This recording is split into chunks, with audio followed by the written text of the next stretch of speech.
Hi everyone, welcome to Mellow Makes. This is my first video, so I hope you go easy on me.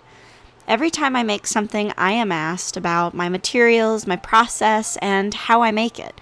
I am so excited to start this YouTube channel to share my process with people. So, without further ado, this is project number 1. I start this project with a clear fillable plastic ornament, but first I need to get rid of this tab that's stuck on here.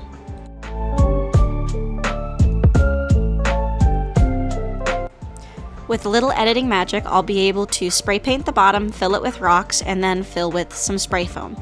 Then I'll be taking a sharp knife and cutting away the top of the foam so that way it's a nice even surface that we can work with.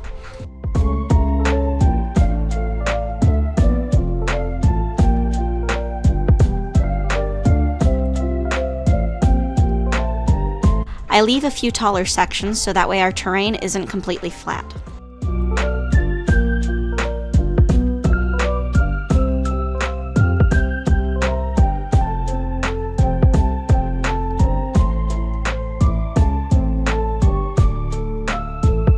For the base of our terrain, we're going to be using some spackling paste, if I can just get the lid off.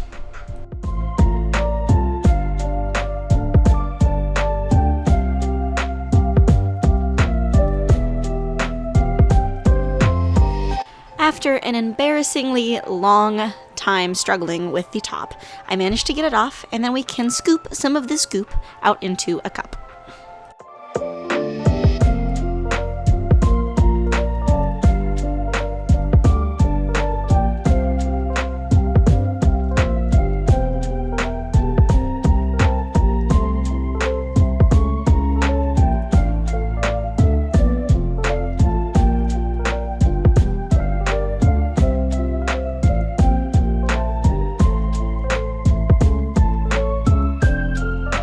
Now it's time to add our paint. I'm using brown, terracotta, black, and I'm just gooping some amounts in until I'm happy with it. I'm looking for kind of a grayish color, and I know that the white of the spackling paste is really gonna dull it down.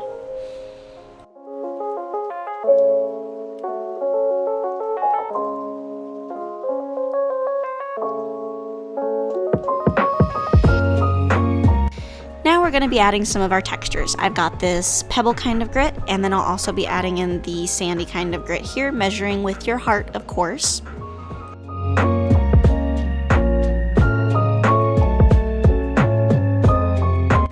And now it's time to give it a mixy-mixy.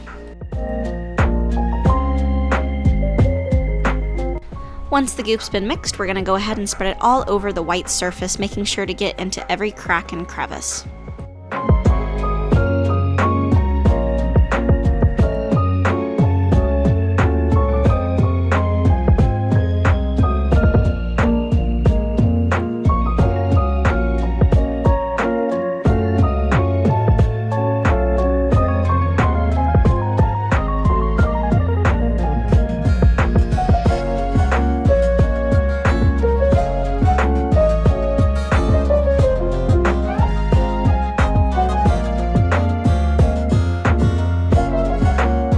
This is what it looks like all covered with our goop. However, I realized I made a little bit too much of this goop. I still have enough for a whole nother one. So that's what I'm gonna use it for. Instead of putting this into the trash or whatever, I'm just gonna make project 1.5 with it. Luckily, I made a few of these, so I went back and grabbed another one, and I'm just going to start slicing again and making the same thing that we already did with the first one. Then, once that's all cut up, I'm going to spread the rest of our awaiting goop onto it.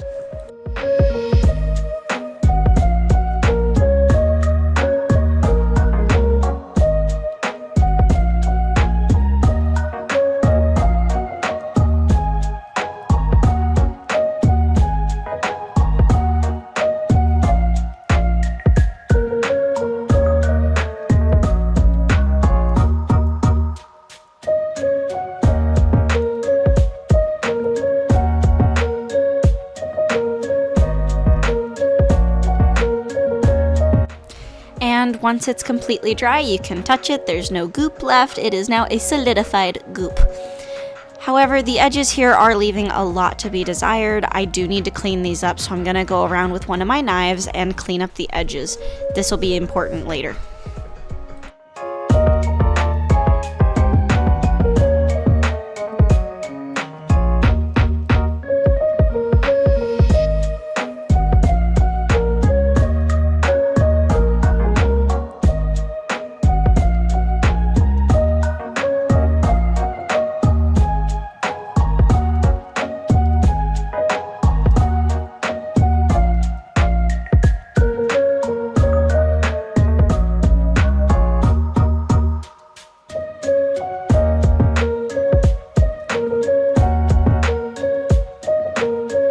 And there we go, looking a lot cleaner now. However, it is looking a little flat, so I think it's time to add some paint. Let's grab a few materials. I'm grabbing brown and black paint and mixing them again however I feel. I want it really, really dark. Next time I think I'll be adding some water so that way it really gets down into those cracks in the lowest spots.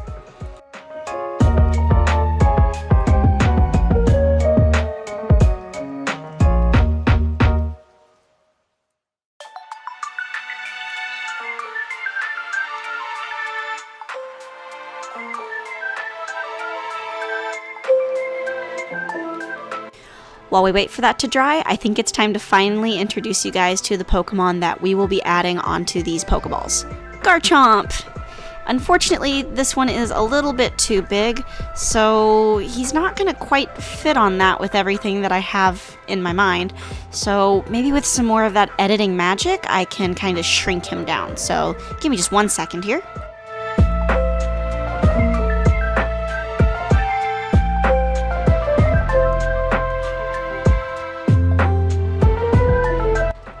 Honestly, I'm pretty proud of myself with that one. Next up is Gible. I think Gible will go really well, but we have the opposite problem.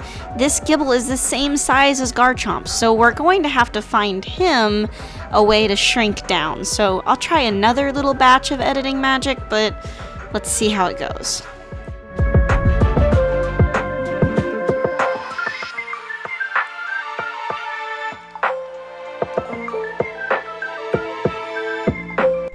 Well, it looks like when we shrunk him, he lost all of his color, so it's time to give him his color back.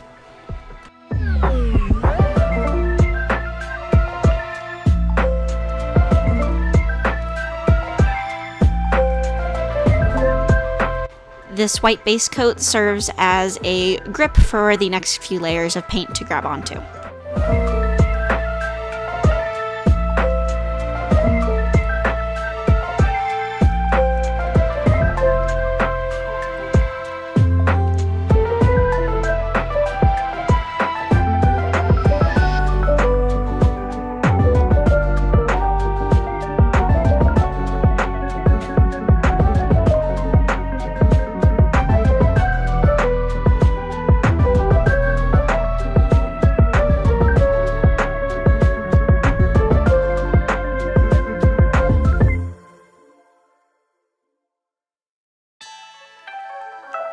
While we let him dry, we're going to mix up his skin color. I'm taking a light blue, a kind of tealish color, and then making a rookie mistake, deciding to add a drop of black into something that was already almost perfect. That was a bad idea. Don't do what I did. I had to add so much extra paint just to make sure it came back down to the correct color. Don't worry, any color I didn't use got put back into another bottle for later usage.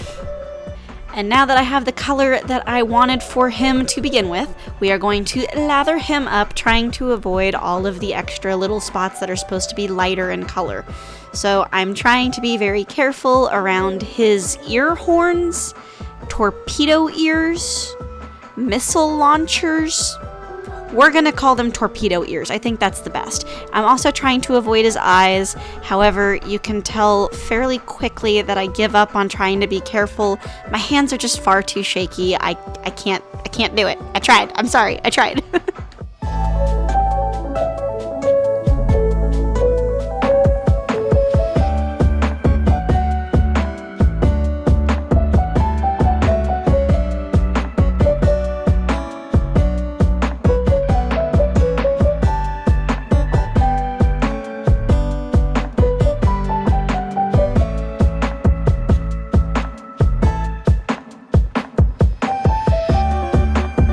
If you've made it this far, congratulations, you are halfway through, and if you're one of those people that skip through, I totally understand it. I'm known to do it myself, but I hope that you continue to enjoy this, and consider like and subscribing if you feel like it.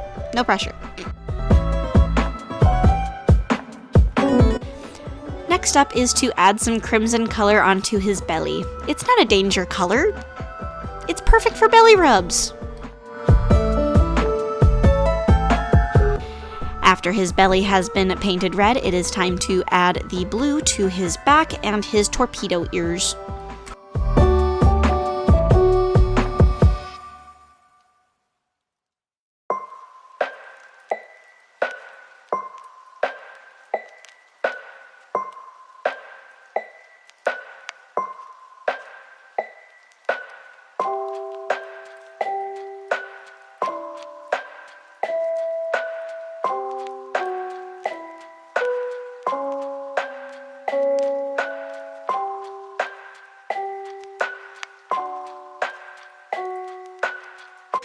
Next up, it's time to work on his white spots, so we're going to be adding the white onto his teeth and then his eyes. You can really watch me struggle here. I just have super shaky hands, so teeny tiny detail like this always scares me, so I try to take my time on it.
And here he is. He has all of his color. I'm super happy with how he turned out so far. However, now it's time to add what I think is one of the most important things, his soul.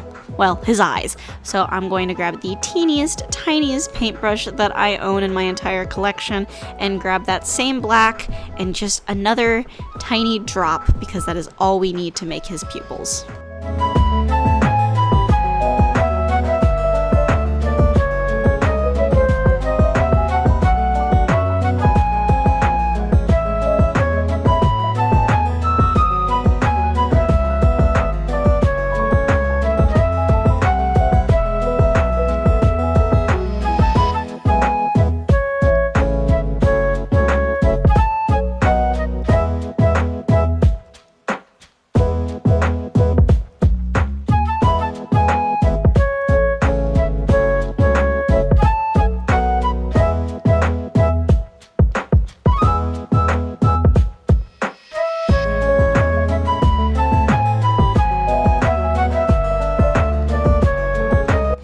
And now that the dark has been done and we let it dry, it's time to add on the glint, the little tiny white dots that you see in the anime. I'm going to put them both in the corner in just a little tiny circular spot. And there he is. Look at how adorable. He looks so ready to chomp you. While we let Gible dry, we're going to go ahead and grab some different shades of gray. I have a dark gray and a regular gray that we are going to do a series of dry brushing onto each of these. I pull the paintbrush until there's very little paint left, and then I start brushing in a downward kind of stroke along, trying to make sure to just hit the tops and leaving the dark spots dark.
And this is what it looks like after the first layer of dry brushing. It definitely looks better than the black that we had on, so now it's time to add the second layer of dry brushing, which is just a gray.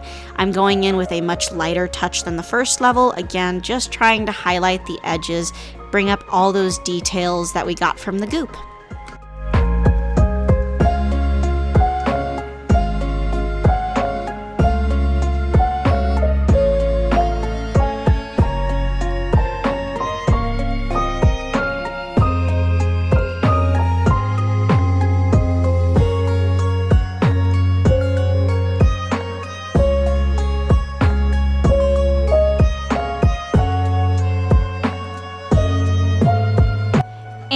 We're all done with that. Now it's time to get a little bit of help with cleaning up this mess.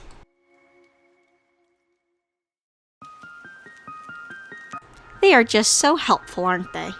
Now it's time to add on some decorations. Sticks, stones, ferns, plants. We're gonna add it all on.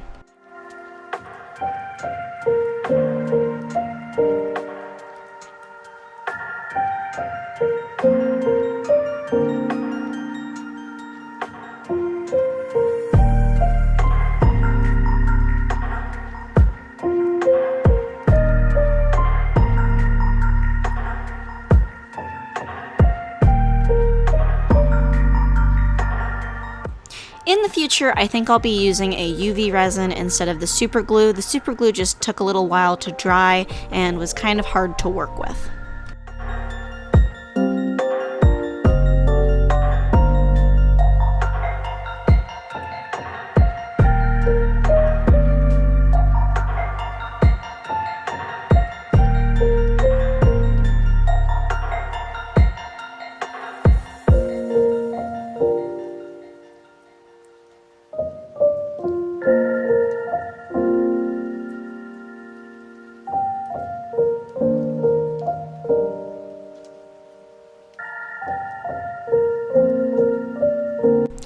Now it's time to add this Gible on top. Lucky for me, he has a hole in his foot already, so I will be adding a toothpick in with some super glue just to give him a little bit more stability when I pop him onto his terrarium.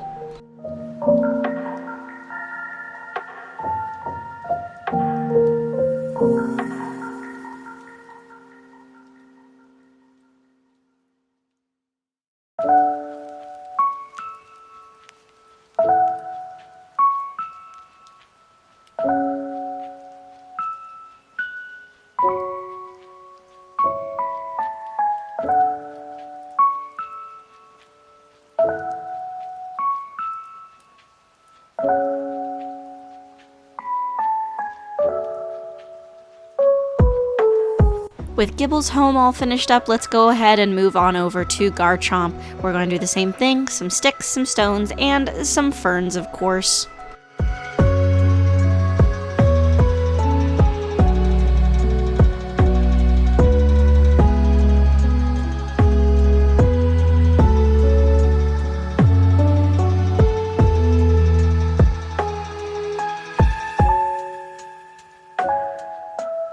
Now, Garchomp did not have a hole in his foot already, so I went off camera and drilled one in, just so he would have the same stability as Gible.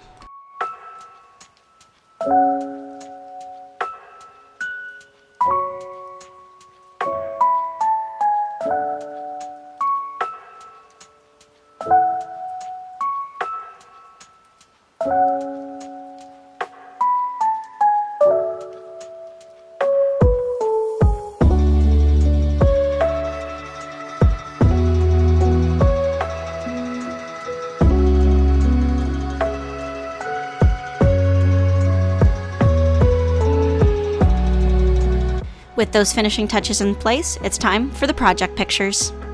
If you've made it this far in the video, thank you so much. Please consider like and subscribing, and I'll see you all in the next one.